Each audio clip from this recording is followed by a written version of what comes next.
Katie, You all close? we need to talk about your Tennessee Volunteer fans. They didn't put on a real exhibition. To log on to the computer here, is it just Mark Bucker or that? Correct. I'll call to order the Community Redevelopment Agency. We are having some technical difficulties, so we'll continue to work on those. I would ask if there are any amendments to the minutes of the September 13th, 2021 meeting. Move approval of the minutes as submitted. Second? All in favor? Aye. Opposed? Unanimous. This time I'll open it up to citizens to be heard for items that are not on the agenda.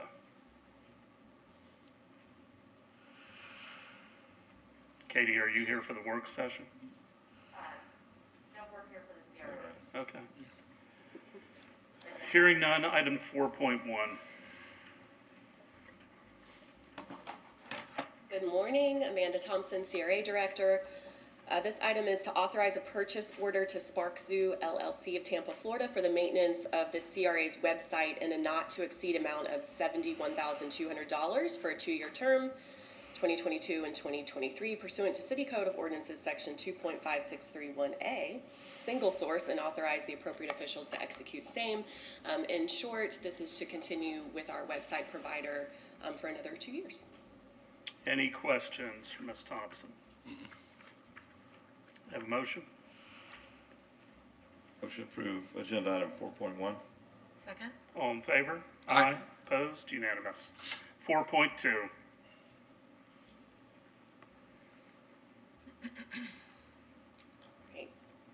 Good morning again. Over the next 3 months, I'm going to be doing a series of updates.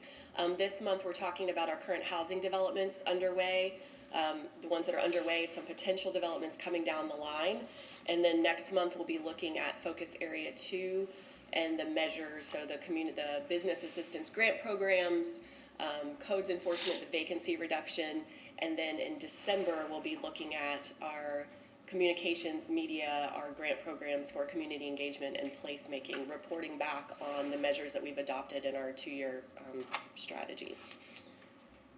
So really the purpose of today, there's going to be times where I will ask for your feedback, and then there will be times where I will pause. And if you have something you'd like to share, I'd love to hear it, but not necessarily asking for a decision. So as a reminder, always for you all and for the public, our whole entire purpose is to create lasting change in downtown by shifting the perceptions held by the public and investors about city government in downtown Clearwater to one that aligns with the adopted vision. So today we're going over the area of increasing investor confidence with redevelopment specifically, and our objective is to attract $50 million in private investment over the next 2 years, as well as make sure that we approve development agreements for the sale or lease of a minimum of 3 CRA properties. Now, we have already done that. But that really is kind of a step 2 in a 7 or 8 step process. We have the development agreements, but then we need to make sure that those actually turn into closings and the sale or lease of the property, and then into construction permits and certificates of occupancy. Excuse me, Ms. Thompson. Joelle, could you close that door, please? That Go is ahead. distracting, although the sound of progress. That's the Clyde Butcher exhibit. So as I said, what we're going to cover today, first we'll talk about the marketing of the Bluff properties, and I was meeting with Assistant City Manager Michael Delk, so this is something we would like some feedback on about what we should or should not be doing regarding advertising these properties, and then status of our redevelopments. So as you know, the development agreement did not go through, right, with Mr. Govin. So now we have these 3 sites still on our waterfront that are going to be available for sale or lease at some point.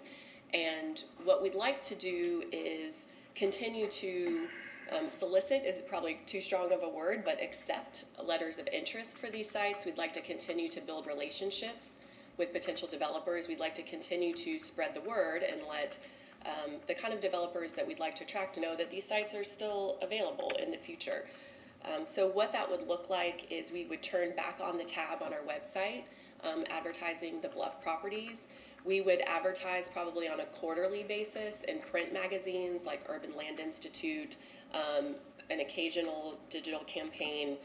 And in that tab, we would have an outline, as we did for CRA properties before, of if you have an idea, here's how you can submit it, and here's how we would take a look at it. And then maybe put some work into further communicating our design goals. So taking the RFP and maybe having some more illustrations of what those standards would look like. Because we know that things that'll happen on the harbor view might be a little bit less intense, require more public subsidy than something that would happen on the City Hall site or the Pierce Street site. And I do believe that through the process, we learned a lot more about our financial goals, our parking goals for these sites. So we want to make sure that we communicate those. So I'll pause there and solicit your feedback. If you think we're on the right track with this, or we should, not talk about it at all, or something in the middle. Questions or comments? Councilmember Albritton? No, I think that we ought to, I agree with you, we ought to put it out there and as long as we can, until we actually do the RFP. There's nothing wrong with putting it out there for people and showing we're gonna be doing something and this is available to do it, on, so. Councilmember Bunker and then Beckman. So would we be adjusting the wording of what we're looking for on the website, or talking to developers individually? So I don't believe we'd adjust the wording of the original RFP, and unless that was something that you would like to do in some way. But when we say urban-friendly design or urban context, that can mean a lot of different things to a lot of different people. So it's more the visual backup to show what our downtown zoning standards require. For example, you have to have an active use on Osceola, meaning you have to have front doors. You can't just have a parking garage on Osceola. So being able to visually show that, again, it's all about minimizing that risk and uncertainty, right? So developers know what they're walking into. In terms of in-person or reaching out, depending on how COVID is at the moment, I would like to have, just for the CRA, but for the Bluff properties, an in-person event sometime first quarter next year with commercial real estate brokers, developers, where they can come and see the progress and see what's happening, just have some kind of on-the-ground tour. Because we know for our environment, you can't learn everything you need to know through a website, right, or through a newspaper article. You really do need to be on the ground and see, right, this amazing waterfront. Councilmember Beckman. My question was similar to Councilmember Bunker's, about any changing the language or adding more details or specifics, like we're committed to having parking further in the downtown and not on the bluff, and, mixed use. And I guess you're saying you're going to do that with more visual examples than a list of this is what the council is really looking for. Right, and we did, Assistant City Manager Delk did have Wademaker Jensen prepare some illustrations and concept designs, some massing studies a while ago, and those have kind of been sitting, right, not on the shelf, but not out on the website. So we have some massing studies, we have some work that HRNA has done around that, so it's more bringing that forward and then maybe adding some more color or detail over that to make it more understandable by the average person. Okay, thank you. Vice Mayor. Well, I think obviously we want to keep this opportunity in the minds of the development community, but I also wonder, to do anything right now, anything that came forward would have to just be something that just absolutely blows everybody away. I think as the construction progresses down here, the interest will continue to grow and the ideas will become that much more appetizing. So I just wonder, how many people are really going to submit any real plans at this point until we make it another official RFP. Got to be in by this date, and I still firmly believe that Imagine Clearwater is going to have to be basically done where people can really see what it is to get the best bang for our dollar. So in return, so I don't want it to be pushed to the back by the development community. We want to keep it out there, but to get anything right now as far as proposals, it's going to have to be something that just absolutely blows us away. And I don't really see that happening yet, but we'll see. I'm gonna ask a couple. Just had some sad news come across that Colin Powell passed away from COVID complications. Wow. I want to go back to the desired outcome. I have desired income, but We all. We do have desired income for I island understand. properties. you say create lasting change in downtown by shifting the perceptions held by the public and investors about city government in downtown Clearwater. That means you assume that you understand what the perceptions are. What is that? I assume I have some understanding. In 2018, and I think it is shifting, but perceptions about city government were we had a difficult time focusing on one issue, and while that was justified in our minds, right, changing council priorities, changing council members, other projects that might come up from an outside looking in, it was Clearwater has a hard time completing what they start. Certainly with Imagine Clearwater being under construction, that's totally shifted. There's a perception that for government downtown that it was really unwelcoming to downtown. My colleague here, Eric Santiago, says, where's the front door? So when you talk about events, it's who would I talk to? What was the front door for events? It would be difficult to produce events downtown sometimes. So it's like, where do I even go for help if I want to do something in downtown?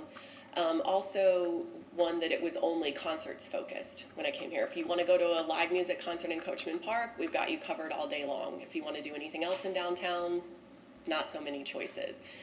That was the case in 2018, and certainly that has shifted a lot. And then, of course, the overwhelming perception, right, is that Church of Scientology owns or controls the vast majority of land in downtown, so there are no investment opportunities should you want to invest in downtown. Which, as we'll get to the map, we'll see that's not totally the case. So those are some of the primary perceptions that we've been working to change. So on your focus area and objectives, do we have to, these are running parallel, are they not? They are, yes. So reducing the number of ground floor vacant commercial buildings by 10%. What is our current estimate of the percentage that are vacant? So I'll have a full report for you on that in November. I do not know that off the top of my head right now. But I just wonder if 10% is kind of a low bar. it might be, and I'm happy to adjust it in November. No, I don't know, if I don't know the numbers, I can't say whether I believe it's a low bar or not. And when we adopted this in January, we were going to establish the baseline then. So we have a very good spreadsheet now that's been verified, that was just updated in May. I just apologize, don't have it in front of me. So I'll email that out to you after this. And the other thing I'd say is reduce it by 10% within what time frame? 2 years. So this time frame is this year and next year. Okay. So, Ms. Aiken, because we've already gone through the RFP, if a credible developer came forward with a concept that, in the vice mayor's words, blew everybody away, we could move forward with that and go to referendum? Yes, sir. There are a couple steps that you would need to take to comply. Once you have a proposal and a development agreement, you would comply with the CRA statute by giving basically a 30-day ad, which is sort of a pro forma thing that you would have to do. You could have a referendum. You would also need to declare the property surplus, which we have held back on doing until you actually have a deal that you want to Sure. do. But you don't need to do a whole brand new, full-fledged RFP process again. Right. You can, but you don't have to.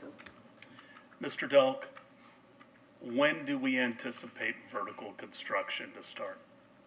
I mean, right now we're doing all the underground.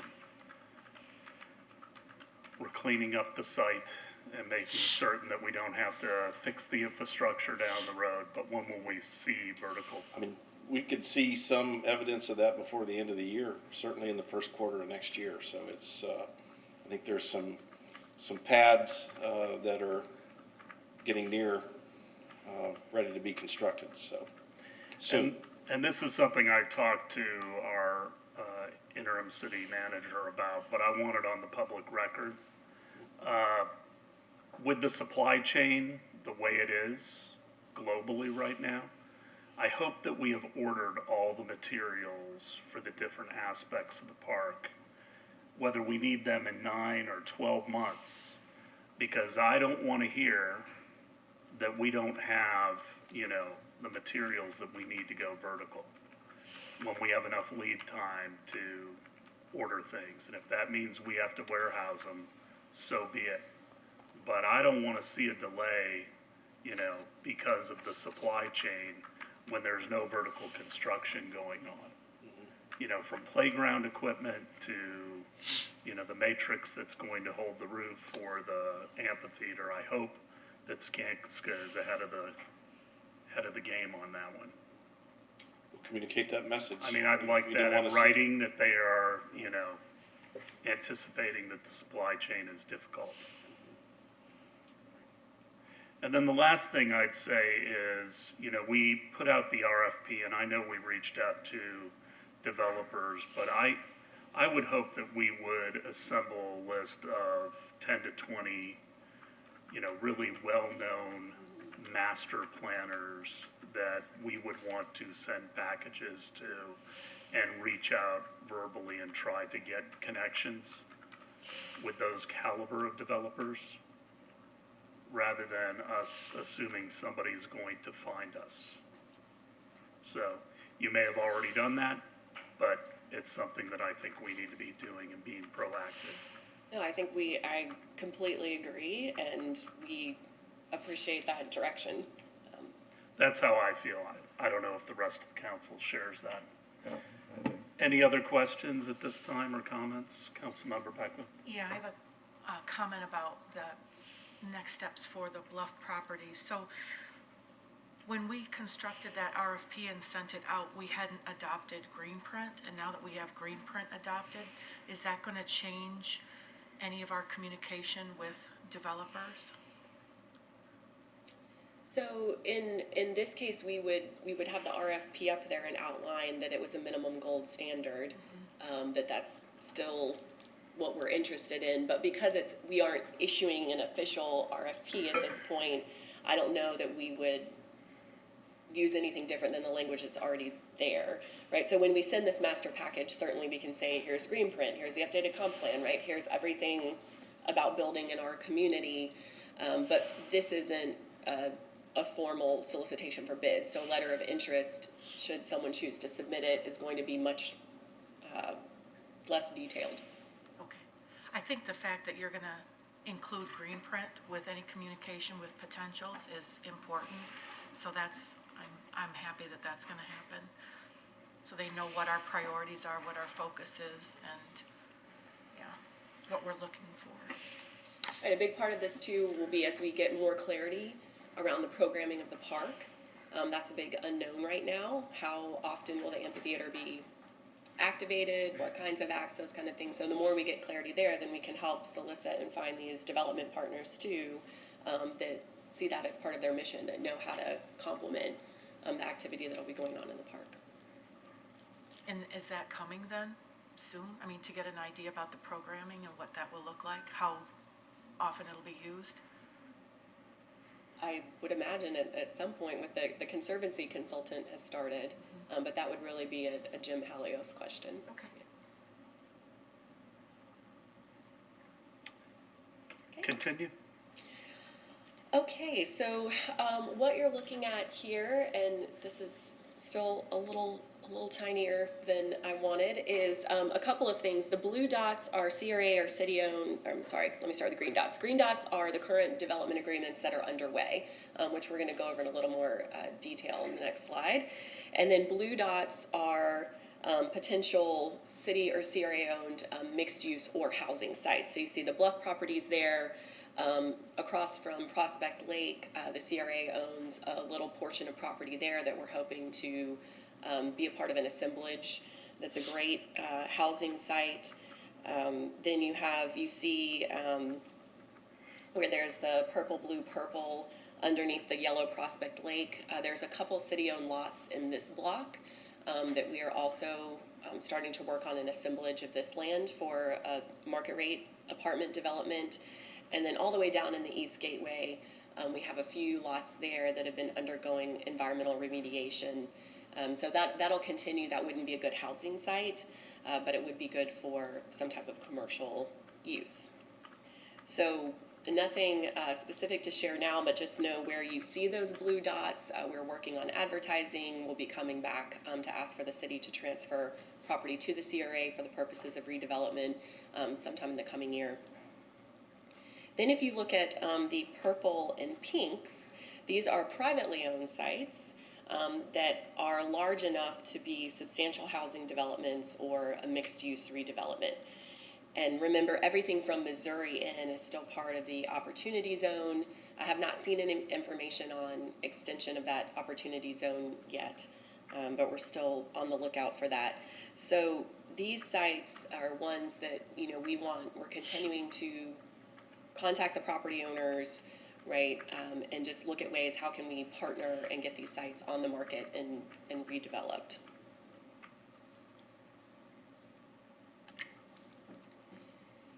So in terms of our developments that are underway, I'm going to provide you with the current status of these, and then if you have any feedback you'd like to share, I will take it. So Sean Wilson with Blue Sky is in the audience today. This is the first project that's up there with his attorney, Katie Cole.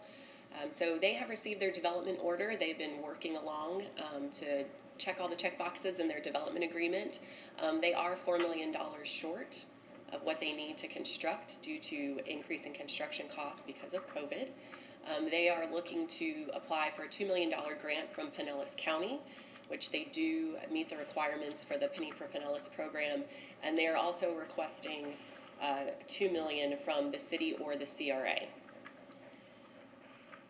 This is 81 apartment units, and it is a 9% tax credit project. So the CRA really is not in a position to do a long-term loan because we expire in a couple years. But the city could potentially do that, and I have Chuck Lane here if you have any details about kind of the home funds and HUD funds about that. We could also consider donating the property to close that gap. The CRA did pay the city $1,006,000 for this property. We've also already committed under the current development agreement $300,000. We also allowed them to eliminate a commercial use on the backside of the garage, which saved them another several $100,000. So again, don't need to comment now, but just know that Chuck Lane and I are working on finding potential solutions. I will say that this is a tough site. It's next to the police station and it's in between a storage facility. So for market rate housing, highly unlikely to happen here. There's really not room for amenities that you would expect in a more of a luxury or market rate project. It's also really a high bar for some type of commercial use. When we asked for letters of interest before for breweries or things like that, there really wasn't any interest. Councilmember Beckman. Thanks. So I'm real interested in this development. I've met with Sean a couple of times and seen the proposal, and it looks great. I think it's a phenomenal location for affordable housing, and they've put a lot of effort into it. My thinking is, okay, so there's an increase in costs due to whatever, supply chain or the cost of building materials that was unexpected. And so if Blue Sky is going to be so they're $4 million short, they're going to apply for $2 million from the county. Hopefully that'll come through. And then they're requesting $2 million from the city or CRA. So two things. Number one, can you prove it? Show us the documentation that things have increased $4 million.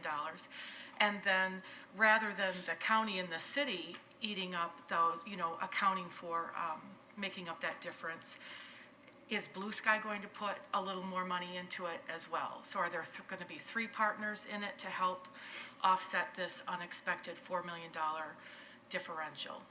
So those are my 2 And I comments. can feel Sean's energy jumping Yeah, I'm out sure. of his chair coming up. So I will let you know that, yes, they have submitted the documentation showing those costs. Okay. And Chuck Lane and I are, reviewing that.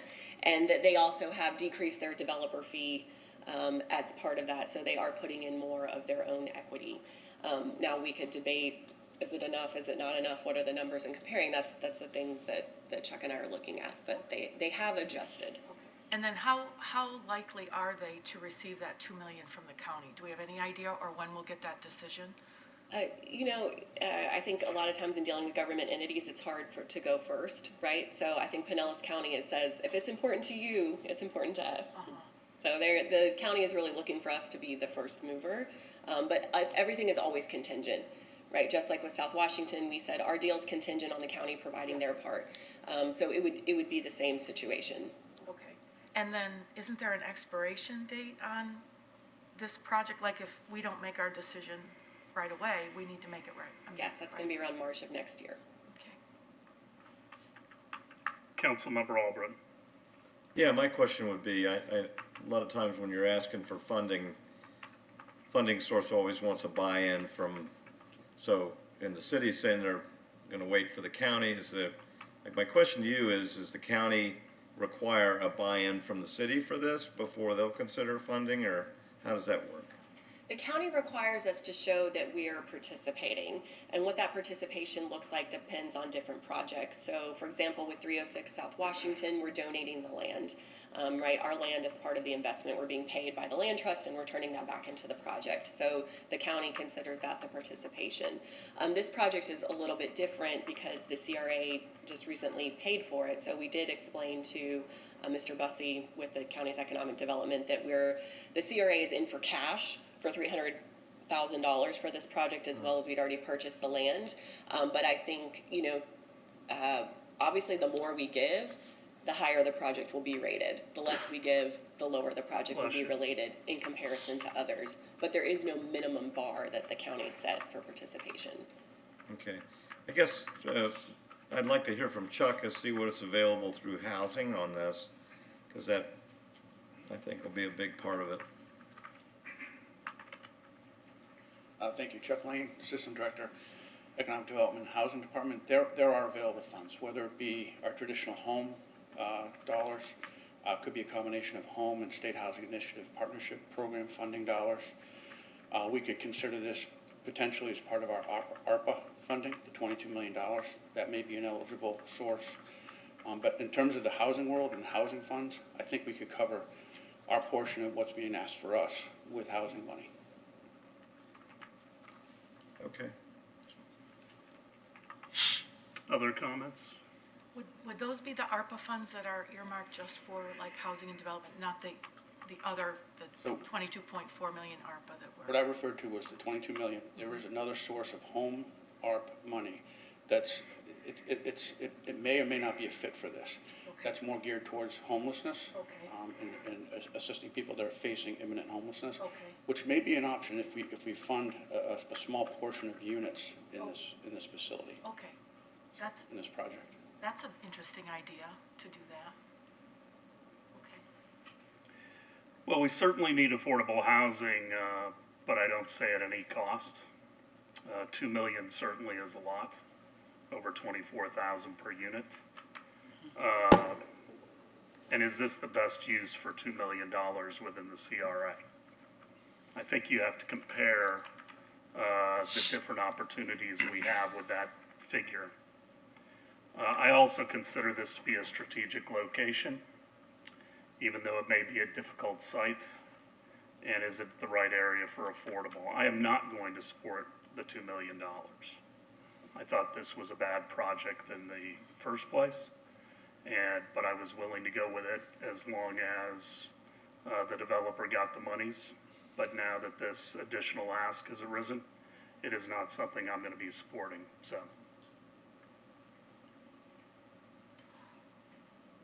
Councilmember Beckman. Well, when Amanda gave heard discussion here about the location and kind of the challenges with that location.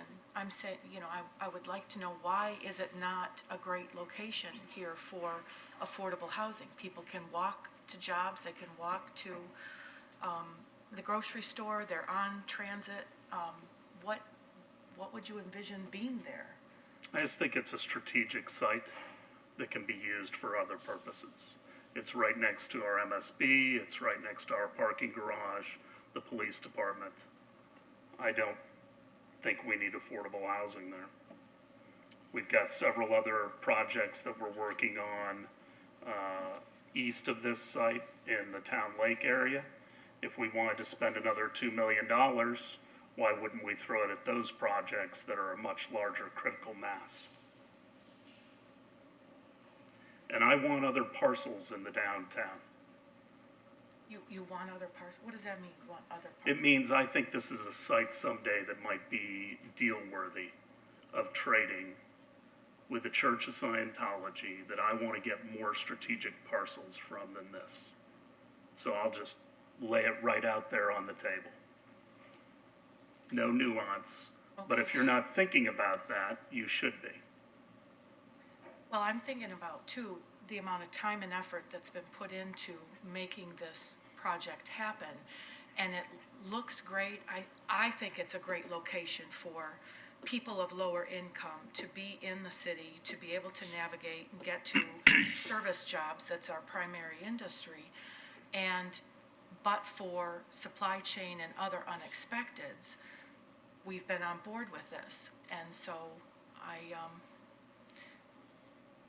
I think it's a good idea to support it and to help it come to fruition. And that's perfectly fine. We just can agree to disagree. Yeah. But what are we doing today then? Are we telling We're them? not taking action today on this. Not taking action Okay. today. I would appreciate if you both have shared what your thoughts are. If the other ones of you have thoughts right now you'd like to share, I'd like to hear this. Councilmember Albritton. So I in the beginning, I was on the fence with this, but I guess because I am so involved with transit and land planning, I like this project more than I dislike it. I think it's a great location in regards to where transit is planned to be. What I'd like to do before I make my final decision is hear what Chuck can do for us with these other programs. Instead of taking it right out of the CRA, I'd like to see what he can do on that, and then. But I don't want to see it killed right away. I'm open to hearing what all the options are. Councilmember Bunker. Can I ask, are there any specific Scientology properties that you're interested in? I'd like this super block right across the street. I think that's a marvelous site. I think the old temporary library site that also is across the street are great sites that I'd like to have control of. If we keep the Harborview Center development at a reasonable level, then those sites are going to have tremendous development potential to go up, to have restaurant and retail uses on the ground floor, and to activate Osceola and the downtown core even further. So yes, there are sites that I absolutely would like to control. Would Scientology having a presence right by the police department and our municipal building, would that be encroaching upon the area that would make, the citizens think, well, Scientology is gaining more control if, we're not seeing the massive works that we'd like to build on those properties? Well, I'd already tell you they have a massive presence all the way from Myrtle to Fort Harris and along Court Street. So That's clear. I mean, we're trying to show, though, that they don't own the downtown. I'm not sure what would be so tantalizing for Miscavige to give up the super block? For this Well, he doesn't even control the super block. The Well, I super thought that block, the Scientology owned the super block. not the church of. A parishioner owns A parishioner the does. super block. So so essentially, we're not swapping it with Scientology, we're swapping it with an individual Scientologist who bought up these properties secretly in the past 4 years without, They've owned that property for about 18 years. they have, okay. Originally, there was gonna be a 350-foot tower along with a movie theater there.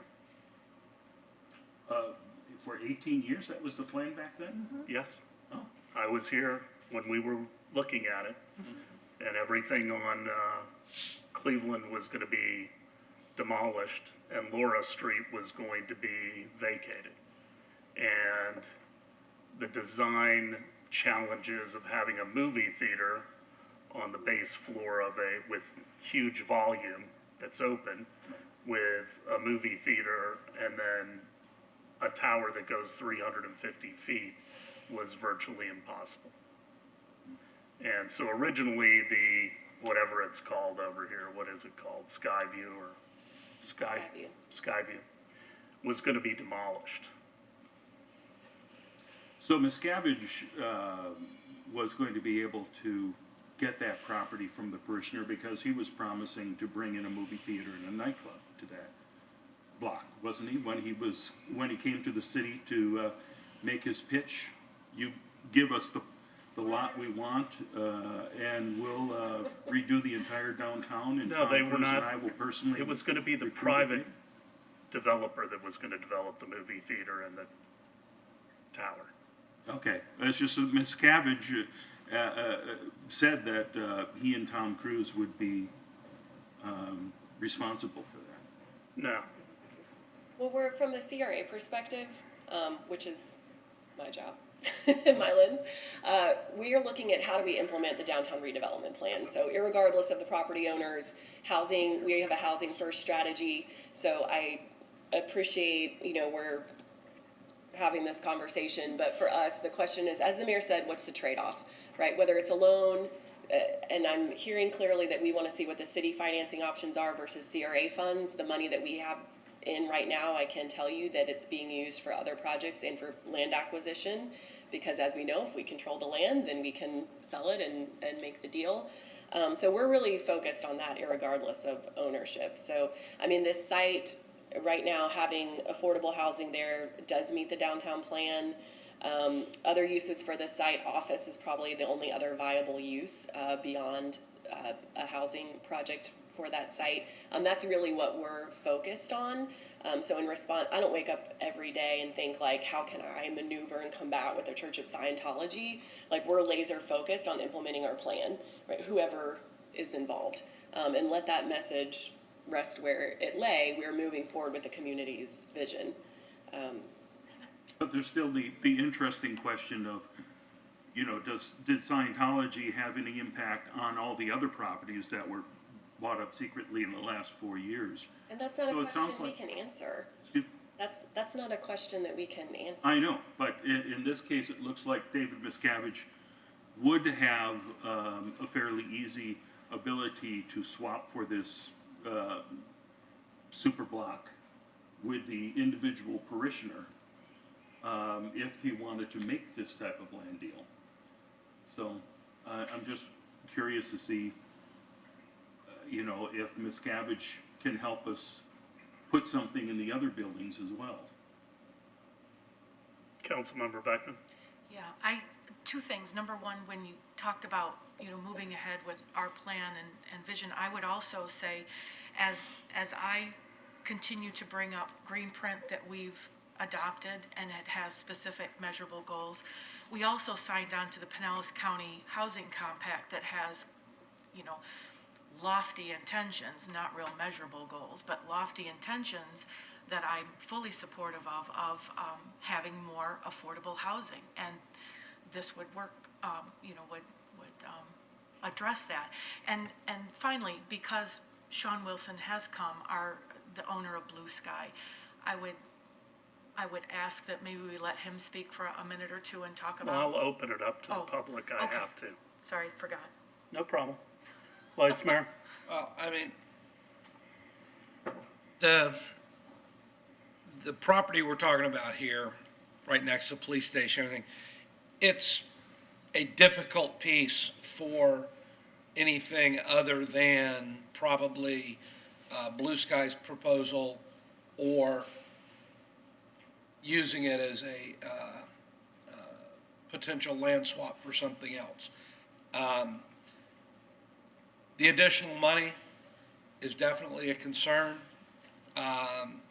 because, what is, we've all been hearing about where rents in our market, where they're headed. Hell, the monthly rent on most apartments is more than a lot of people's mortgage, period. I mean, just people that have been in their homes, everything else. So it is, it's difficult. Now, I don't think anybody's going to want to open up a microbrewery right next to the police station. They just don't really, they don't, they're not compatible. And Mark, I think you've got properties confused. My understanding is when Miscavige was talking about him and Tom Cruise, that was the undeveloped land between Cleveland and Drew on Myrtle. That big piece there. That's where they were going to build Behind the post office. by the post office, where they were going to build the entertainment All right. area or whatever. Thank you. But we still haven't seen it. They've had that opportunity to build that for many, many years. Haven't seen it yet.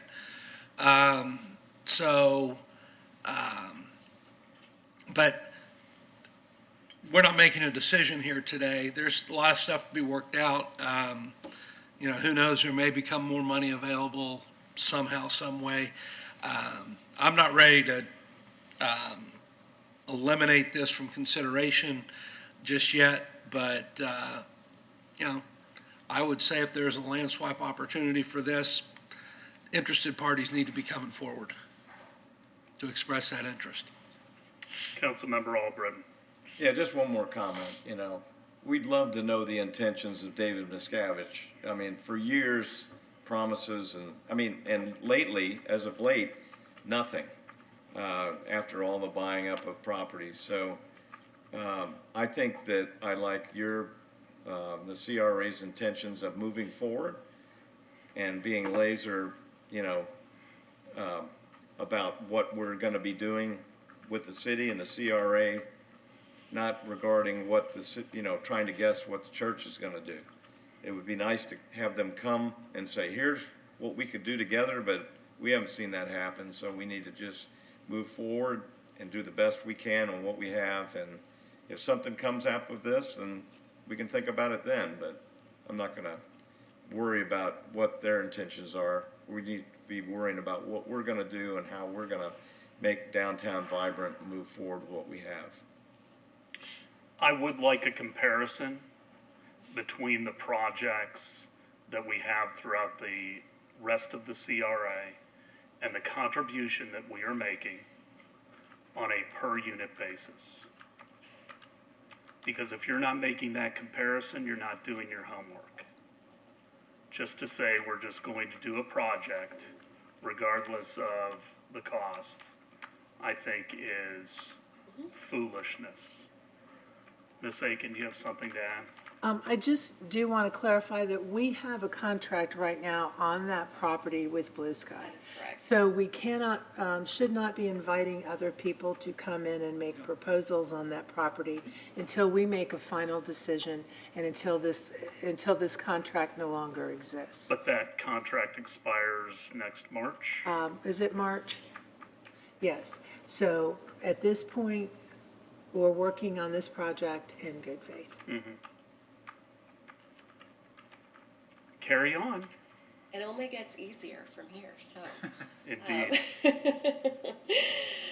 One thing I will say is there is still a lot of confusion around our powers, the city powers for land use, so I will be working on a fact sheet maybe before Miss Aiken leaves this week, it's gonna be very short, are coming up, just letting people know, we can't force sale of property, things like that. I think there's a lot of misconceptions that people, think that the city's more powerful than it is in terms of controlling land use. Okay, so next thing, we have a $500,000 grant for a slightly over $3 million project for a mixed-use development at Chestnut and Myrtle. They are still pending permit. I just got updated designs. That grant expires in May of 2022 if the project is not complete. I've let the owners know numerous times that they need to give status updates, they need to get their permits. If they anticipate coming in and asking for extension. They've said that they've had a hard time getting a shared use agreement with Walgreens for the driveway. They're finally getting to that happening. So I just want you to know that if we do nothing of May of 2022, that deal evaporates. Next, 1250 Councilmember Beck. Sorry, if they don't complete it by 2022? Correct. Do we get our $500,000 back? We haven't spent it, Okay. but it's not promised anymore. Because it is frustrating to see a real lack of progress going on there. Okay. I agree. Vice Mayor. Well, I would, my whole thing on this project, when you look at the other projects we have recently been approving, the one further down the list here, including Blue Sky, if and when Blue Sky comes to fruition, 14 apartment units doesn't move the needle in my book. It really doesn't. 14 units, I feel bad for the property owners because that's a tough corner. That's a tough little corner to have. But I also, the more I look at it and the more I drive by it every day, the more I feel like it's not our job to bail them out. And I would have no problem with this one sunsetting and we not giving up $500,000 towards this project because it's just 14 apartment units just doesn't move the needle for me. It was marginal at best, but it's been an eyesore Exactly. for decades and decades. And Councilmember now it's a real Bunker. eyesore. I'm just wondering what the per unit amount is that we're investing with the $500,000. Just over 30,000. About 34,000 per unit, not counting the 6,000 square feet of office, but So, I mean, that money would probably, I would rather see that go toward the affordable housing. But I know that's still not going to get your support. But I'd hate to see $500,000 go to this project that's just been sitting there as an eyesore for so long, and no progress has really been made. Carry on, Ms. Thompson. Okay, 1250 Cleveland, just to let you know, we'll know in January of 2022 if they receive their 4% tax credits. They have their application filed to the state, so that's still moving along. 306 South Washington, we are still trying to find a nonprofit housing partner that will take over the management and ownership of this project ultimately. So the lawyers are still lawyering. And we are encouraging them to get a draft development deal together so we can come back to you to discuss the terms of that agreement. And then finally, 115 South MLK, they're in their due diligence period, and you just approved that deal. And this one, so far, knock on wood, no concerns, and we're moving towards closing. So that was really all I had for the redevelopment. Chuck Lane did talk a little bit about home loans and Recovery Act funds. We have an internal task force that is working on the Recovery Act funds right now. So given your guidance today, we will consider these housing projects impacted by COVID. But as you know, there's going to be a lot of requests on that money. Anyone from the public to speak to this item?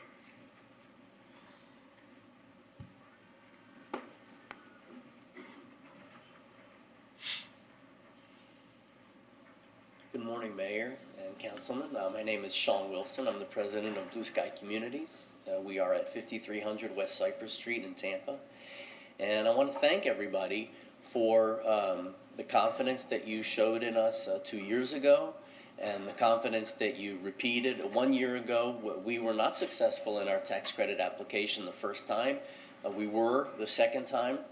And that's going to bring about $17.5 million of federal funding to the city. And that's going to cover most of the construction and development costs. But like staff said, due to COVID, we have experienced some pretty sharp increases in hard costs, and that's well documented. The first thing that we did when we encountered the cost overruns was to see if we could close the gap ourselves, if Blue Sky could close the gap ourselves. And so really the gap was in excess of $5 million. We reduced that gap by persuading our first mortgage lender, which is Raymond James Bank, to lend us more money. So we're covering the gap first by borrowing money on the open market. And secondly, we are putting in more of our developer fee, and we're deferring more, is the term that we use. And if we need to defer more, if the gap gets real small and then we can just defer more fee and close the gap, we'll do that. And so, we've tried to do some other things that we thought were really creative.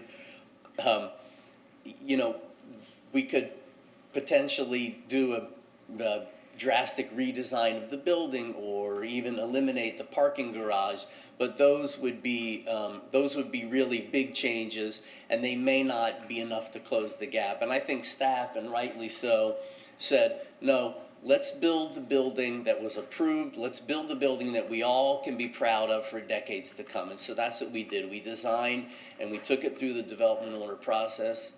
I'm really appreciative of staff and Ellen Crandall and her folks for getting us through that. And we're excited to be part of downtown. We think that our folks are going to bring vibrancy. These are probably people who live in the city of Clearwater already, and their rent is going to go down. So instead of that rent, that money going to an absentee landlord, it's going to go in their pocket and they're going to spend it. They're going to be walking, they're going to be buying a slice of pizza or walking to Publix or buying a cup of coffee. And I think they will add vibrancy to downtown, and I really, really hope that you will approve some additional funding to help us close the gap. Thank you very much. Sean, thanks for coming out today. Can you just fill out a comment card? Absolutely. For the city clerk? Thank you. Anybody else to speak to this item? Director's report? I thought we were going to have this enormous gap between CRA and the work session, and we filled it. Well, I did give you a couple months off, so. Okay, as you can hear, the Clyde Butcher exhibit is well underway. It'll be fully open the first or second weekend of November. We will have an event with Clyde Butcher who will come and speak in the first weekend of November, so stay tuned for more details for that. Very, very excited about that, especially building on the big cleanup and our focus on the natural environment. I think this is such a great time to have the Everglades exhibit here to celebrate Florida's natural beauty. Holiday extravaganza, we have 50 businesses signed up for window decorating. This is a program that we started a couple years ago, and it's great because our businesses look more beautiful, and we also employ local artists. So it's a nice work program. We will have additional lights. We'll have the lights on the trees just like we did last year, but then we're also sourcing as quickly as we can before they're all gone, huge kind of light up displays that can sit in empty parking spaces and around there. We have a new thing called the Glow Dinner. So this is an outdoor dinner that'll be happening the first Thursday in December, and this will all be at downtownclearwater.com, where we're going to have circus performers and additional lights and dining outside. You look surprised, Councilmember Hamilton. It should be really fun and beautiful, a nighttime market. But the biggest thing I wanted to let you know about is we are going to do another voucher program. So this isn't something that'll come back to you for an individual approval, but we have a budget of $30,000. So this year it's open to any business, restaurant, or retail within the CRA.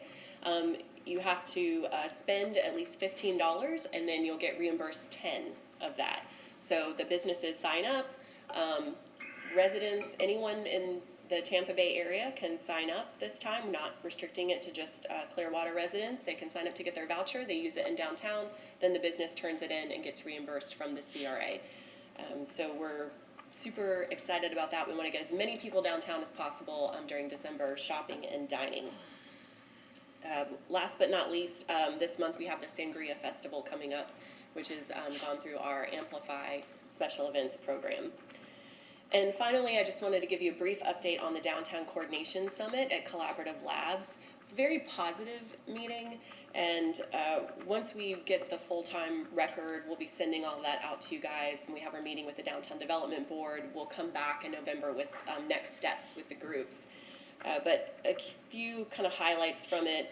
One thing was the groups realized is you have to have 3 memberships for your business in downtown, right? You can belong to the Merchants Association, you can belong to the Downtown Partnership, and you can belong to Amplify. So looking at how can we better coordinate sharing memberships across those organizations. Also a lot of conversation about what size of special events should each of these groups be doing. And as I mentioned earlier, still lots of confusion around the city's land use powers and how those work in terms of addressing vacancy.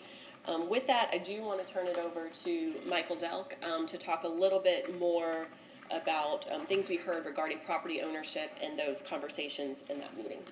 Amanda, I need to apologize. I was just trying to run circus performers through my mind while I'm sitting there eating dinner, and I might have been thinking of the wrong circus performers or something, because I was like, I don't know. Not I mean, sure. that's a good question. I don't think it should be on the table and maybe between courses. Exactly. But we'll make sure, no one chokes. Given the lateness of the hour, I don't want to circle back over territory that we've already kind of more or less discussed this morning, but I did want to say that it was somewhat encouraging. One of our board members at the event commented on who was missing from the room, and that being the property owners. So we had 4 downtown development groups. We're missing the property owners here in this discussion this morning. I thought that was a very salient comment from one of our board members, because I think we're at a point where we're having some success with attractions, we're having some success with some of our businesses downtown, and I think a peer pressure between the people who are investing in and operating their businesses relative to the property owners is a kind of a good thing that's starting to occur. And we want to talk to the collaborative lab and see if there's a way that we can try to pull the property owners more into the equation with the 4 boards and the folks who are trying to promote downtown, and I think that might be some healthy things. So that was something that came out of the lab discussion that I thought was somewhat noteworthy. Thank you, Mr. Dodd. Anything else? All right, we will adjourn the CRA. We'll take a 5-minute break and start the pension trustees.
Good morning. We will call the pension trustees to order.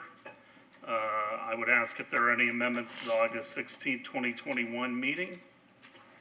Move approval of the minutes as submitted. Second? All in favor? Aye. Opposed? Unanimous. Any citizens to be heard on items that are not on the agenda? Seeing none, item 4.1. Good morning. Request to approve the new hires for acceptance into the pension plan as listed. Any questions for Ms. Poyer? Motion? Item 4.1. I move to approve agenda item 4.1. Second? All in favor? Aye. Opposed? Unanimous. 4.2. Request to approve the following request of employees for a regular pension as provided by sections 2.416 and 2.424 of the employee's pension plan. Any questions? Motion? Motion to approve agenda item 4.2? Second? All in favor? Aye. Opposed? Unanimous. 4.3. Request to approve the following request of employees to vest their pensions as provided by sections 2.419 of the employee's pension plan. Any questions for Ms. Poyer? Motion? Move to approve item 4.3? Second? All in favor? Aye. Opposed? Unanimous. Director's report? Nothing, sir. Nothing. Anything else from the board? We'll adjourn the pension trustees, call to order for October 18th, the work session. Not even ready myself. Come here. Item 2.1. Approve a proposal by construction manager at risk Coors Construction Inc. of Pinellas Park, Florida in the amount of $116,195.46 for the demolition and replacement of the existing deck at the Clearwater Beach Recreation Center located at 69 Bay Esplanade, and authorize the appropriate officials to execute same. Mr. Halios. Good morning, Mayor, Council. Jim Halios, Director of Parks and Recreation. The item that we have before you today is a replacement item for the deck out of the Clearwater Beach Recreation Center. It has reached the end of its useful life and it's due to be replaced. You'll notice there's a bit of a lag time from when we're awarding this to when the actual construction is taking place, and that's for a number of reasons. Primarily, again, the slowdown with supplies and for construction projects, but also that's a very popular venue and we've been booked out with some weddings, and so we wanted to be able to provide the renters the same experience. So what we did is we looked at our calendar. In May is really when everything kind of started to loosen up. So we've picked that date to go forward, and we've gave ourselves a window of 90 days not to book anything, or if we do book a wedding, we let them know that that outside portion will not be available. And then this also allows us to secure the services of this contractor at risk and get some certainty with our pricing as well as we move forward, and I'd be happy to answer any questions. Any questions? Councilmember Albritton. Yeah, looking over the I guess it was a proposal. The decking, it says required furnish a new wear deck. That's not going to be lumber, right? It's not going to be wood. Composite lumber. And the railing, and there's a picture there that shows kind of look like 1x4s or something, instead of vertical.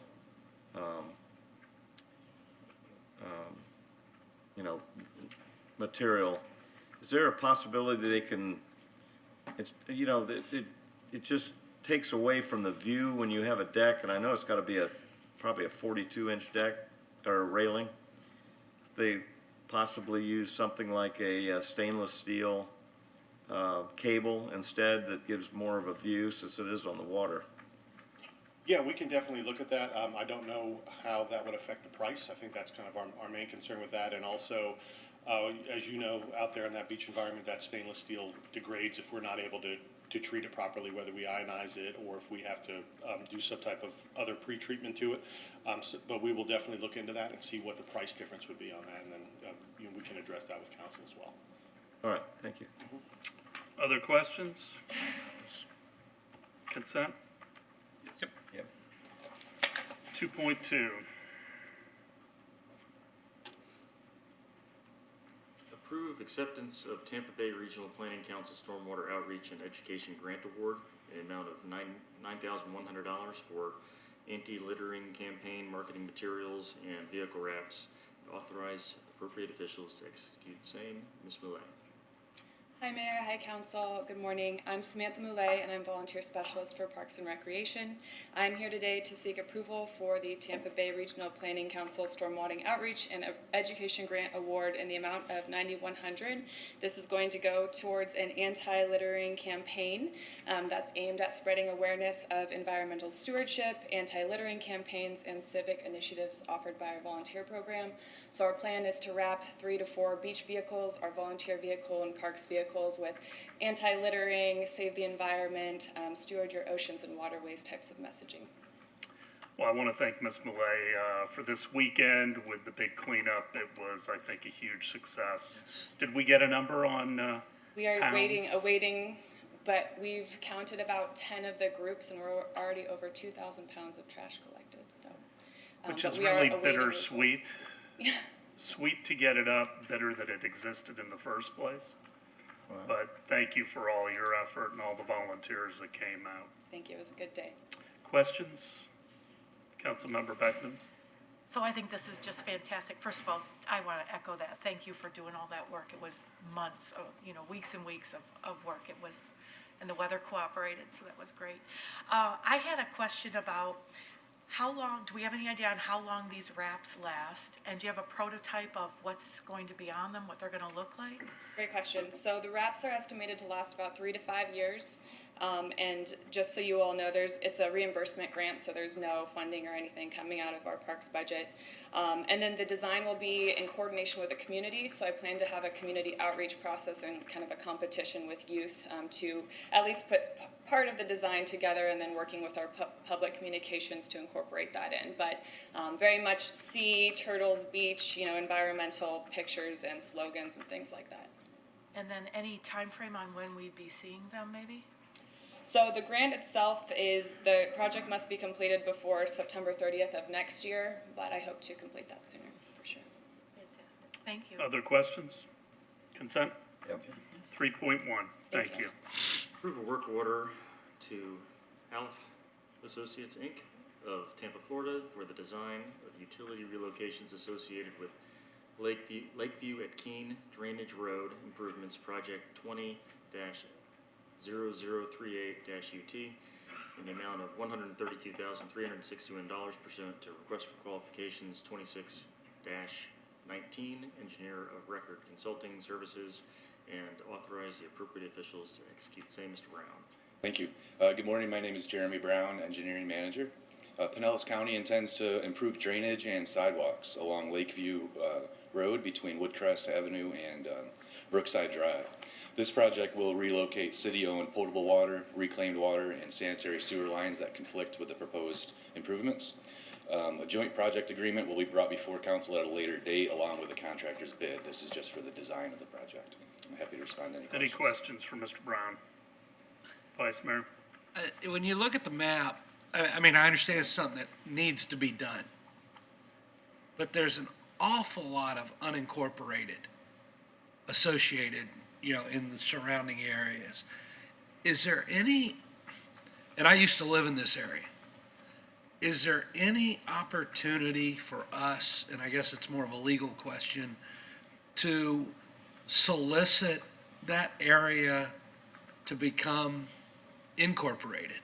Because it's very, when you look at the map, most of the properties around where the red line are unincorporated, but it's our lines that we're putting in, and it's our work that's being done. So, Well, I'm sorry. This is the county. The county's put in stormwater along those Right. lines, and you're wondering whether they can be annexed in. no. I mean, what we're approving money, we're spending money to do. Clearwater's spending its money, and most everything around the red lines that we're doing here is unincorporated property. So it's like, Yeah. The thing with this though, we already have facilities in the ground right now. Right. And so they're going to conflict with the proposed development, and so we're going to have to move those. So it's not we're not installing anything new for us. We're just adjusting what's there.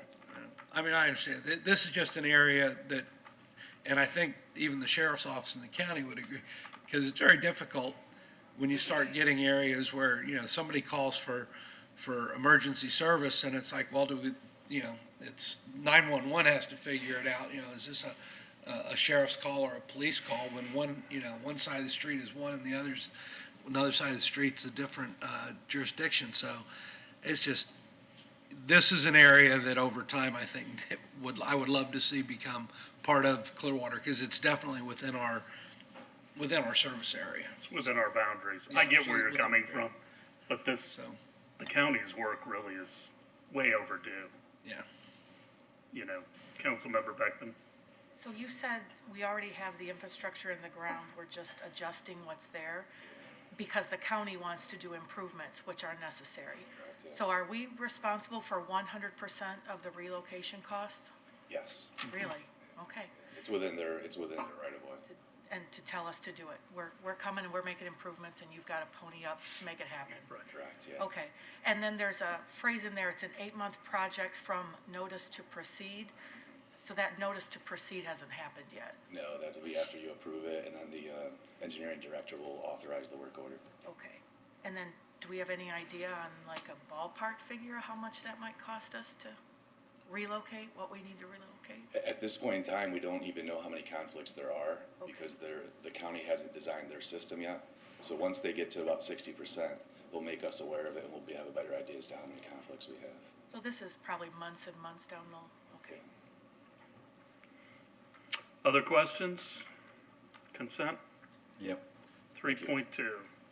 Approve a proposal from Biltmore Construction Co., Inc. of Bel Air, Florida, for the 2021 Bridges Repair Project, 20-0027-EN, in the amount of $3,900,259, pursuant to request for qualifications 40-20, construction manager at risk for consulting contracts, and authorize the appropriate officials to execute same. Mr. Johnson.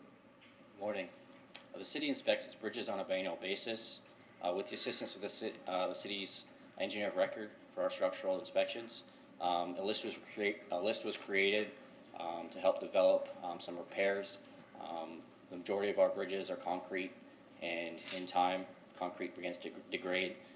Last September, council approved a design work order to identify which bridges needed these repairs and developed specific structural designs for each of them.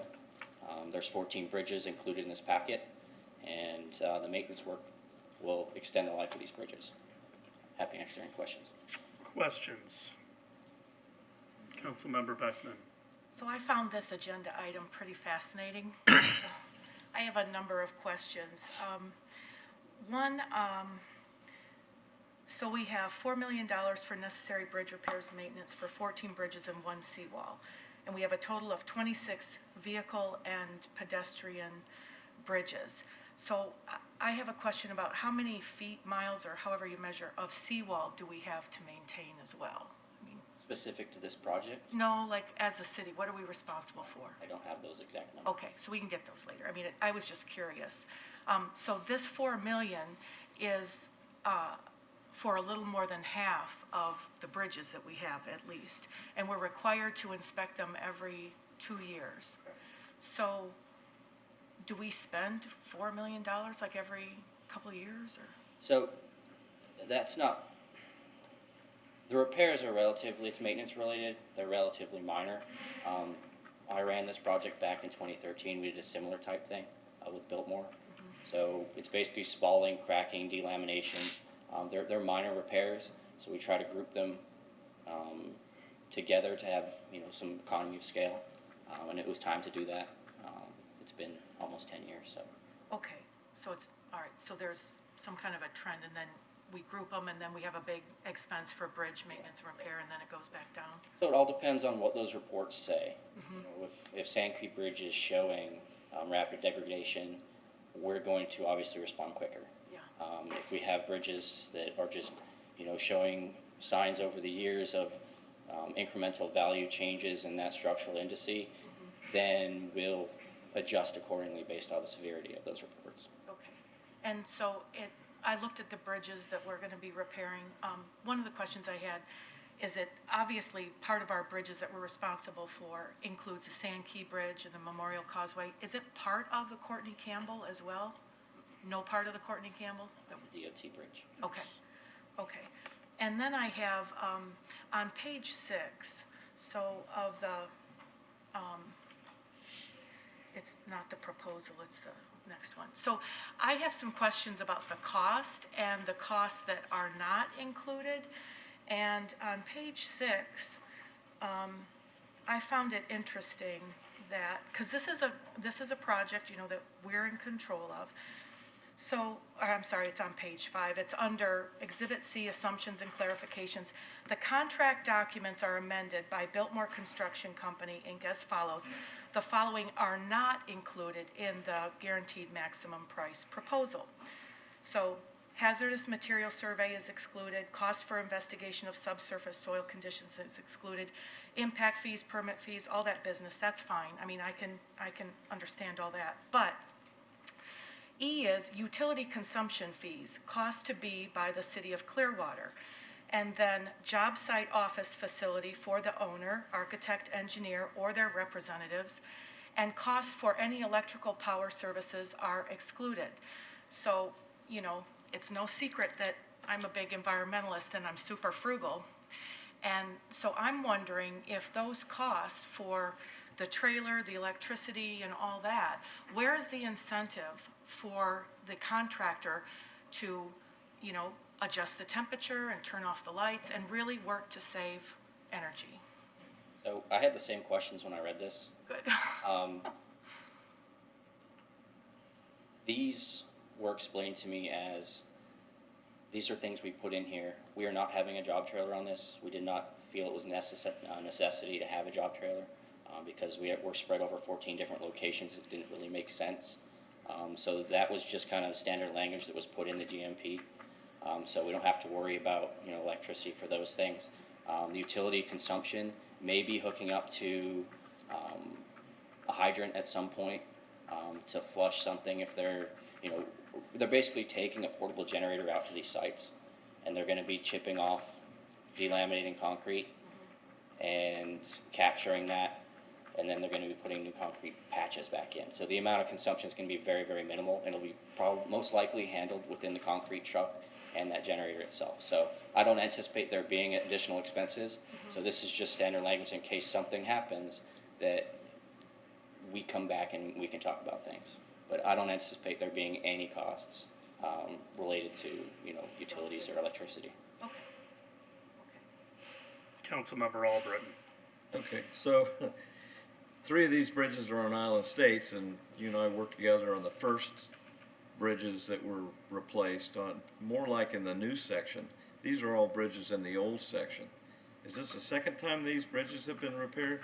We did these ones back in 2013 as well, for minor repairs for spalling and cracking as well. Okay. So they haven't reached the threshold that they need to be replaced. But, you know, I'd rather spend a little bit here rather than spend $1 million there, so. Good, thank you. The Mandalay Channel Bridge, is there going to be any disruption to traffic?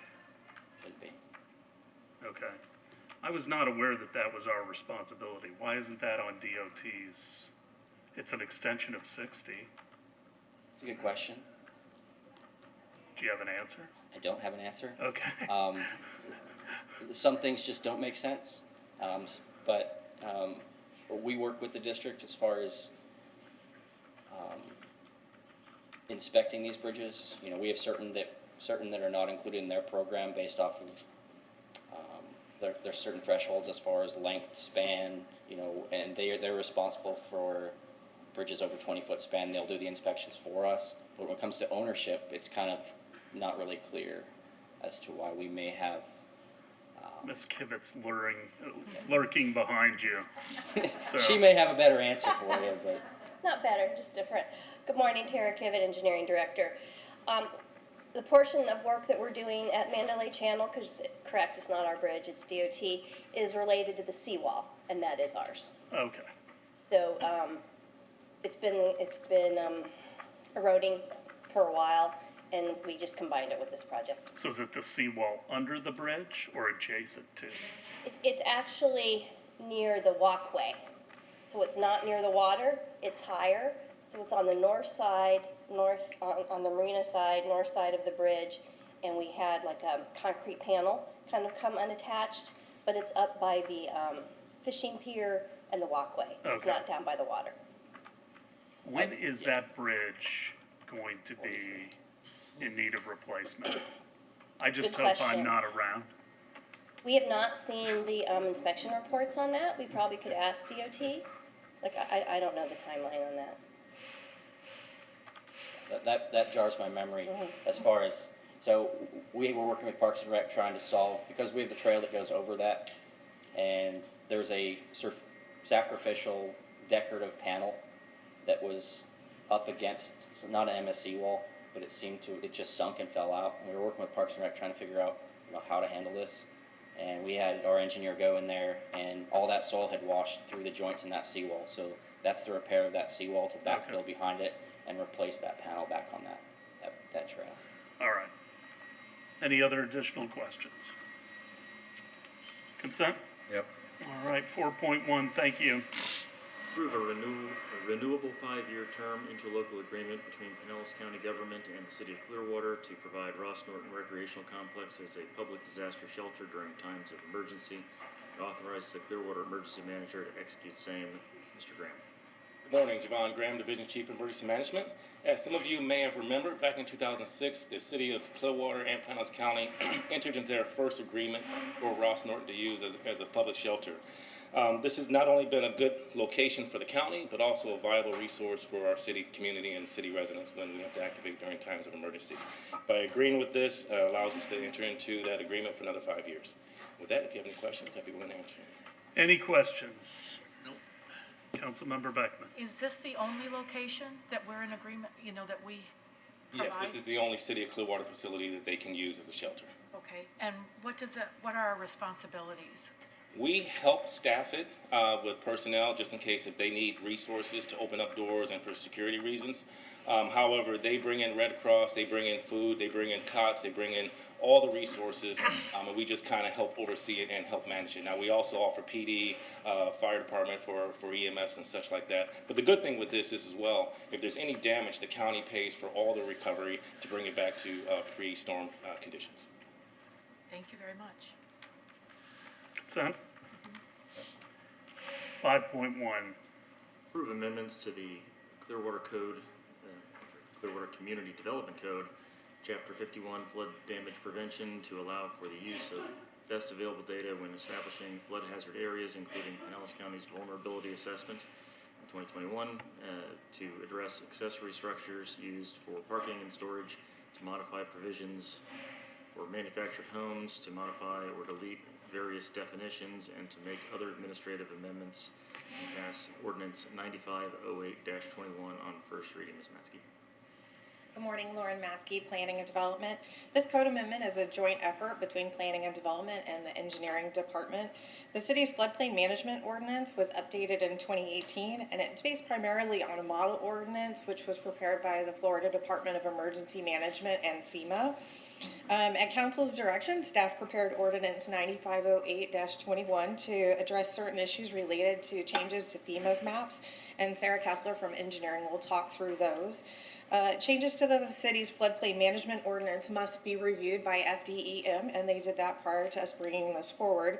During their review, they noted several smaller administrative changes that have been incorporated into this ordinance. New regulations are proposed addressing accessory structures, which in this chapter would only be parking and storage. There are also proposed changes to the definitions, as previously mentioned, including defining an accessory structure, modifying the definition of fair market or market value, and deleting 2 definitions related to manufactured home parks or subdivisions. Sarah's going to come up and address the main provisions of the ordinance, but as stated within the staff report, this is consistent with the comprehensive plan and, of course, the community development code.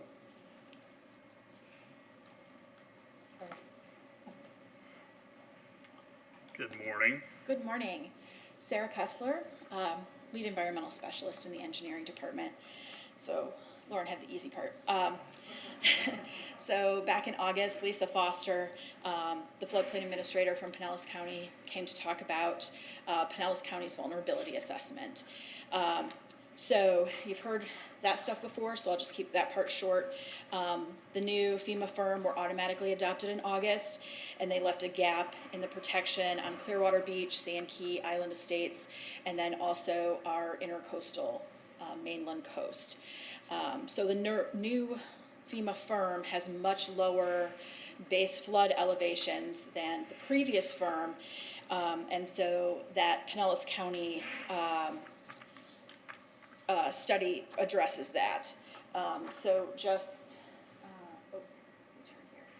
so we have the graph here, the table here, so it shows as the colors are more red and purple, those are the bigger gaps in our protection. So this compares our current adopted firm, the BFEs in our current firm, and the previous one.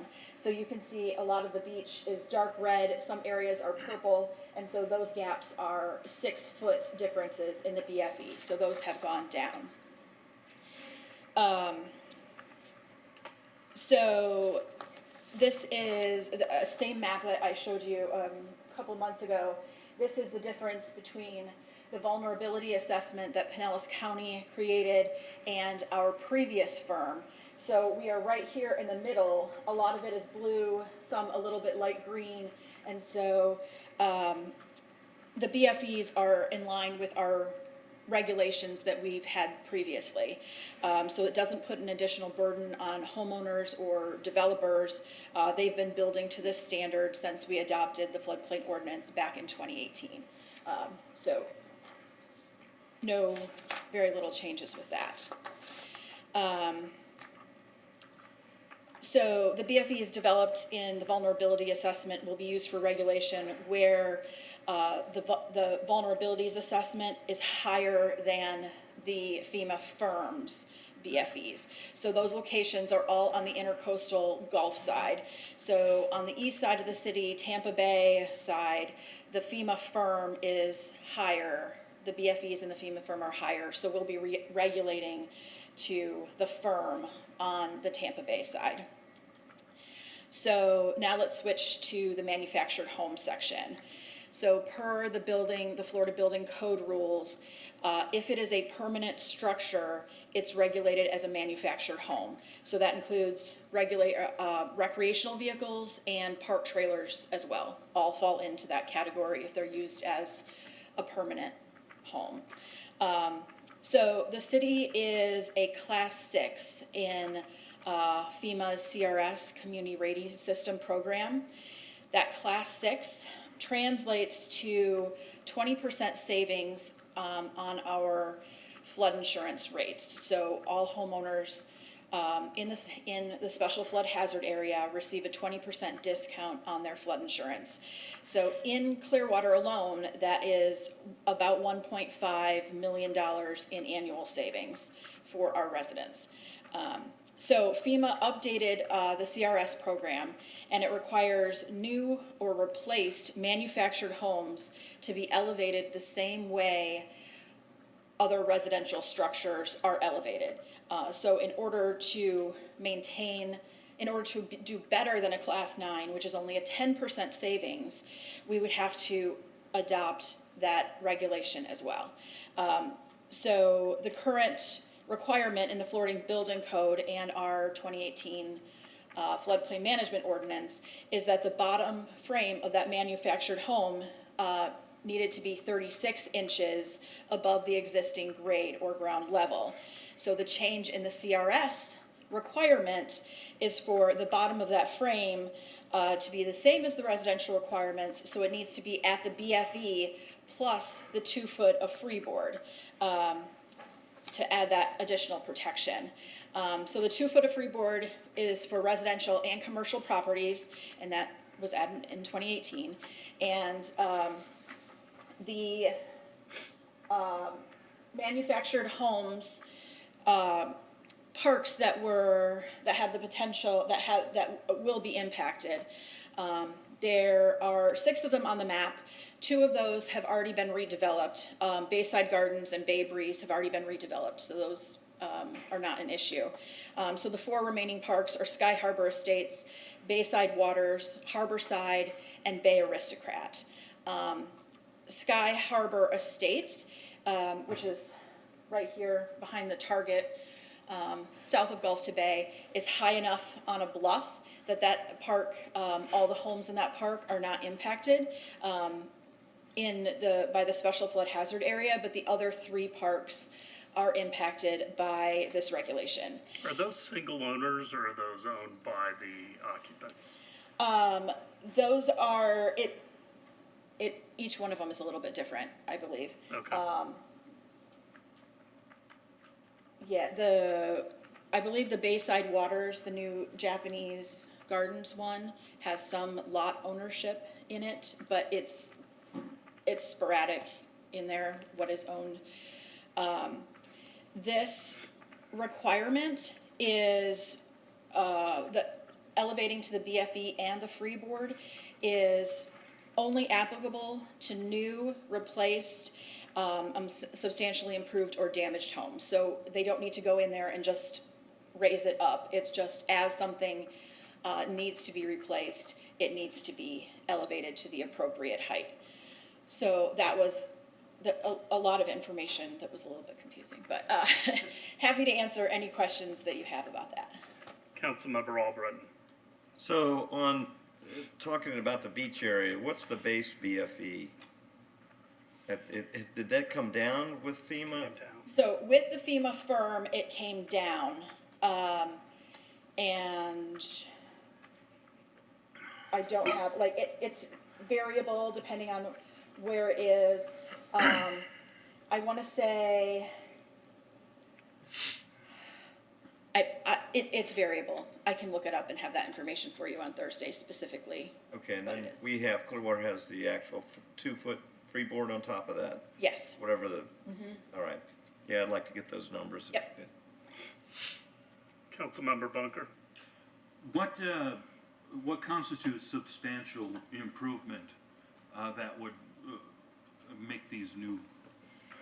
That is the legal definition that is within the Florida Building Code. It's defined by FEMA, and it's a 50% improvement of the value of the structure. So it's not looking at the ground value or anything, it's just the value of the structure. So if it is damaged and it needs 50% to recover that, or they're going to do 50% of the value of the structure to improve it, roof, windows, that sort of thing. It's the depreciated value of the structure.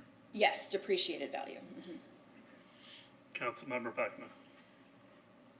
So I have a couple of questions about these mobile home parks on the bay, and I'm just concerned about the affordability and whether residents can stay there. So I have a friend who lives in that Japanese Gardens, and I think she just rents those. She doesn't own the land, she just has a trailer. And so I'm thinking if and I've done a little bit of reading, and it seems like these mobile home parks are being bought up by people who own the whole park and lease the land to these trailer owners. And it becomes almost like they're trapped there because, they can't move their trailer, they don't have a place to move it, it costs the value to move it and all that business. But to me, it seems like when we say, or when you say,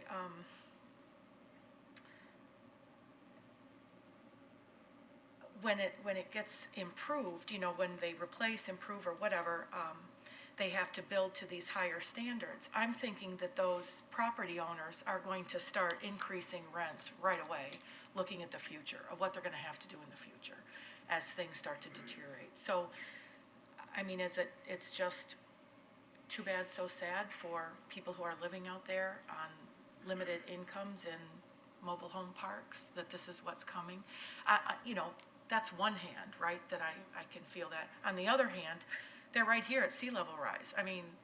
Science is science, and you're super vulnerable, right? And we want to protect your life and property.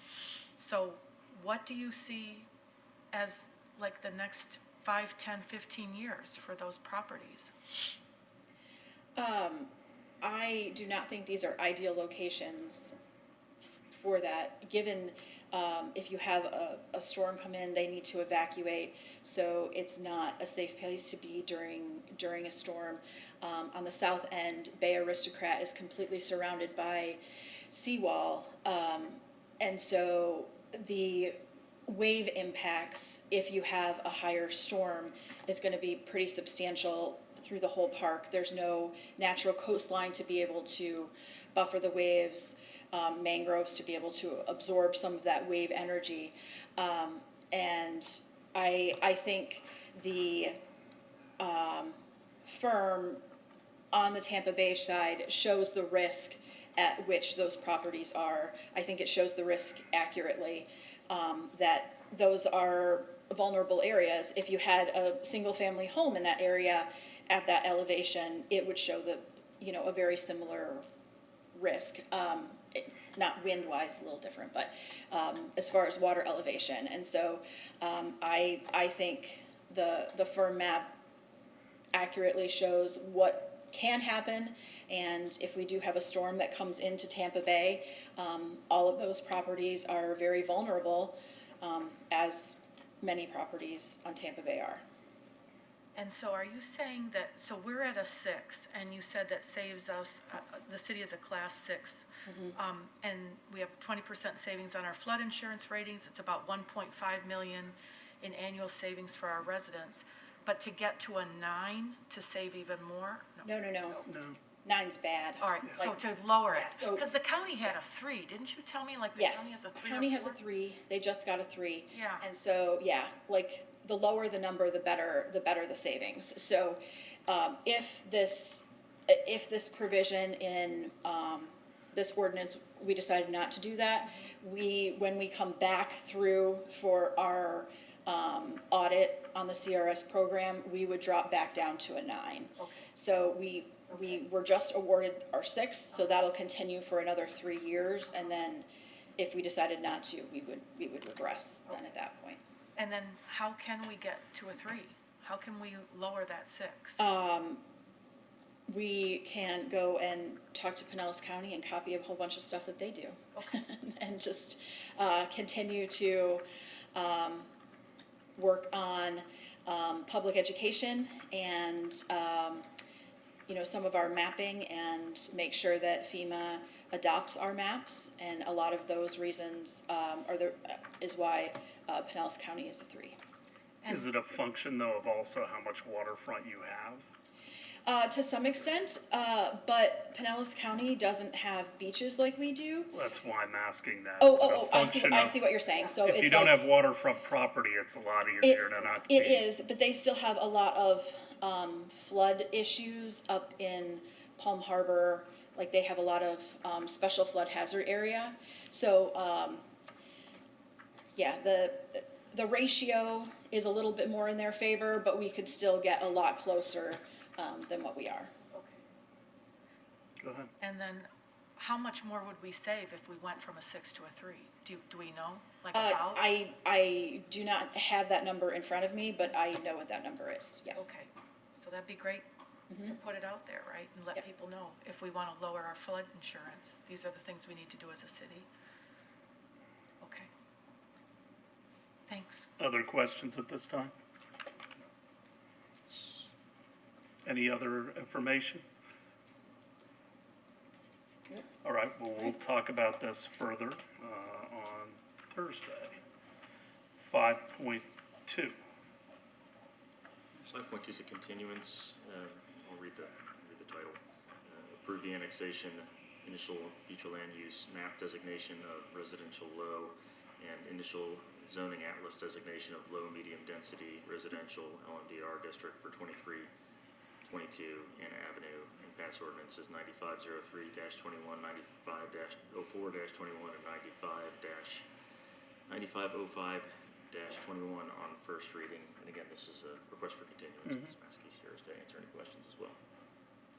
We're requesting a continuance. There was a change in ownership since the original application for annexation was received, and so we've reached out to the current owners to determine if they would like to proceed or not. At this time, sewer has not been extended to them, so it is. Okay. That's why we're requesting the continuation. Very good. 6.1.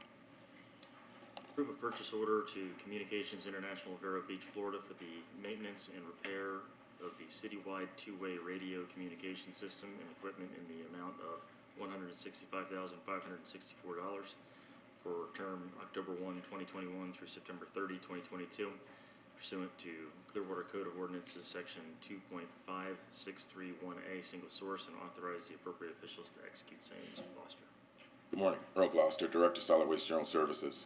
This is an annual renewal of the maintenance contract with Communications International to work on our mobile and portable radios that we use throughout the city.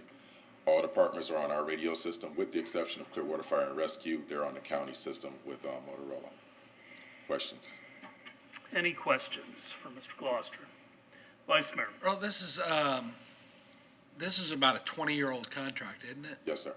And my understanding, is this like getting to be to the end of this agreement? So are we looking at doing a total upgrade, redo of our citywide communication system in the next year or so? Not necessarily a complete upgrade. We're looking at doing some upgrades to the current system, possibly adding another antenna somewhere in the city, but not a total upgrade. We've done upgrades all along to keep us relevant, to keep us up to date. So a total upgrade, not necessarily. Because I mean, like I'm speaking more of the hardware versus hardware, the actual radios themselves. Mm-hmm. Do those get upgraded? They've been upgraded all the way through the. They do get upgraded. We are looking at bringing in new radios. Clearwater Police Department will be the first to get the new radio that we're looking at, and then the rest of the city will follow suit. You might recall during the RNC in 2012, we got a grant to get radios for first responders, and those are the radios that are nearing their end of their useful life. Okay. Mr. Gloucester, can you just give a brief history of this? Because we're unique in Pinellas County with this radio system for council members that weren't around back in the day. We own and operate our own radio system. We're, I believe, the only municipality in the county that does. We have two antennas, one up on the north end near the northeast wastewater plant, and then one in south of the city off of Missouri. Two antennas currently, and they broadcast. We're on the P25. We upgraded that within the last couple of years to the P25, so we're the most advanced radio system that's available, and we're owned and operated, and we have owned and operated our own system well over 20 years now. We coexist with the county. They operate on a separate system, and we also have other. The state is now coming onto our antennas also, so we have others on our system also. So we are one of the most advanced radio systems in the county, in the state, really. But this was a big deal back when we had MACOM, Oh, and now absolutely. it's Harris. MACOM, it was an 800 megahertz system when we brought it on, and it was state of the art at the time, and we've kept up with the technology. Councilmember Albritton and then Beckman. So my question is, 20 years ago, we didn't have cell phones. Now we have cell phones. Describe why that cell phones wouldn't work, just going with them on a regular system. Scott, you want to take that one? I have Scott McDonald here from Communications International, and he can speak to the technical piece of that. Hello, my name is Scott McDonald, Communications International branch manager. The reason cell phones don't necessarily work, is we build the system up with generators and such, so that if there is a storm, if we do have a lack of power, the system will maintain and stay alive. So we've seen, the last time we had a big storm come through, AT&T was completely wiped out. Our system stayed alive, same as the state system. That's why everybody maintains a P25 system, for that reliability. So, and then this part of the maintenance is on the terminals. So we maintain the terminals so that whenever they're needed, whenever like the emergency manager or for regular use, they're available and they work. Okay, that makes sense. Thanks. Councilmember Beckman. For you, Mr. McDonald? Yes, ma'am. And then maybe Mr. Gloucester, but, so you build it up with generators, so the system will be maintained and alive if there's a storm, so it's about reliability. Yes, ma'am. Are you looking at all about solar and batteries as far as maintaining a system? So a lot of the solar, the problem with the solar is, sorry, again, the maintenance on the batteries, the cost of the batteries and everything like that. The use of generators, some of these generators have lived 10 years. I mean, they've paid themselves off. Another problem may be locale, where they're located, having enough of a solar panel array to power it. Okay, thanks. And then I had so a couple of my questions got answered. That was great about the cell phone versus the radio and stuff. So I love that history lesson. But when, Mr. Gloucester, when you said that others are on our system and we have the most advanced, do we charge others to use our system? We do. We have a third-party vendor that administers that for us. Okay. And then how frequently are they used, these? So they're like a two-way radio, you know? Are they used every day? Every day. They're used every City single radio day? system? Yeah. Oh, it's in constant use all day, every day. Oh, so it's not just emergency and? No. It's what People the aren't using officers My have on department. their chest right now. Yeah, okay, so when you hear that, yeah, okay, Yes. okay. Just to clarify, our departments, all of our different departments, so sometimes they use radio, sometimes they use cell phone. Some of the radio may move to cell phone, some of the cell phone may move to radio. It really depends on what they're doing and what makes sense. So we'll see some fluctuations in different departments, but it's not across the board. Okay, good, thanks. Other questions? Consent? Thank you. Thank you, Earl. 7.1. Approve a legal services agreement with Eunice Salzman Jensen for representation for the Municipal Code Enforcement Board and authorize the appropriate officials to execute same.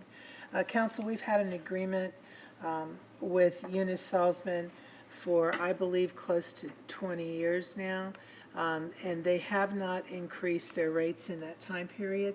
So this is an increase of the rate from $135 to $175. I believe, for the attorney, and that is a very supportable rate. Questions for the attorney?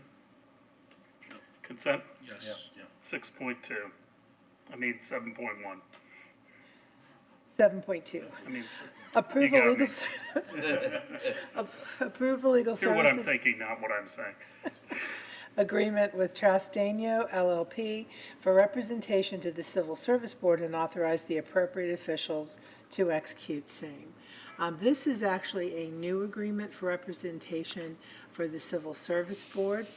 We need to get them separate representation from the City Attorney's Office. The rate is also $175 for the attorney. Councilmember Beckman.